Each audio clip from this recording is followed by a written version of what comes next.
আসসালামুআলাইকুম, hi there. চলে এসেছি আপনাদের জন্য আবারও নতুন একটা রেসিপি নিয়ে। আজ আপনাদেরকে তৈরি করে দেখাবো একটা ডিম আর আটা দিয়ে খুবই ঝটপট একটা নাস্তা। বিকালে চায়ের সাথে অথবা মেহমানদারিতে ঝটপট আপনারা এটা তৈরি করতে পারবেন।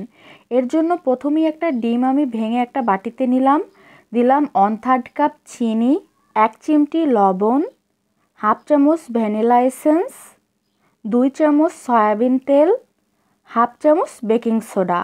এখন এটাকে ভালো করে স্প্যাচুলা দিয়ে একটু মিক্স করে নিব। 1 মিনিটের মতন এটাকে এভাবে নাড়ানোর পর এতে অ্যাড করে দিব আটা। এখানে আপনারা চাইলে ময়দাও অ্যাড করতে পারেন। প্রথমে আমি 1 কাপ আটা দিয়ে দিচ্ছি, পরে লাগলে আবারও অ্যাড করে নিব।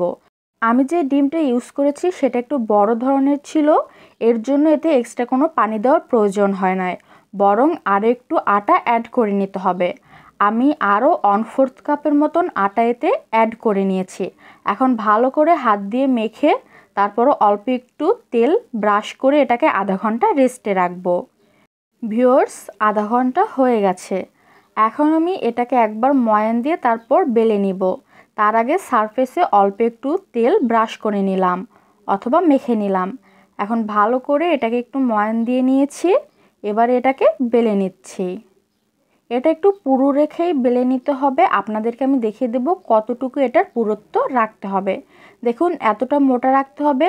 তারপর একটা ছুরি দিয়ে 4-5টা আমি প্লেন করে কেটে নিচ্ছি।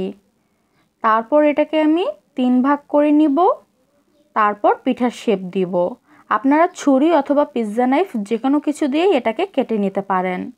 এবার একটা স্লাইস দিয়ে আমি আপনাদেরকে এভাবে রম্বস আকৃতিতে কেটে দেখাচ্ছি। আপনারা যে কোনো শেপে কেটে নিতে পারেন। এভাবে আমি সবগুলো পিঠা কেটে নিব। পর্যাপ্ত পরিমাণ ডুবো তেল আমি গরম করে নিয়েছি। এটা হালকা গরম হয়ে গেছে।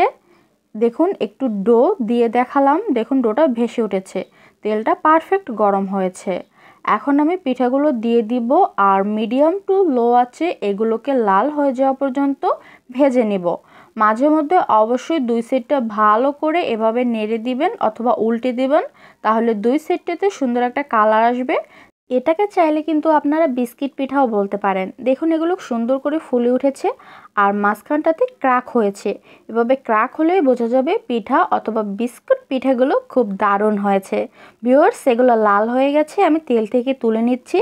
প্রতি ব্যাস এভাবে ভেজে নিব। আপনাদেরকে একটা ভেঙে দেখাচ্ছি, দেখুন কতটা ক্রাঞ্চি অ্যান্ড ক্রিস্পি হয়েছে। অবশ্যই বাসায় তৈরি করবেন আর আমাদেরকে কমেন্ট করে জানাবেন।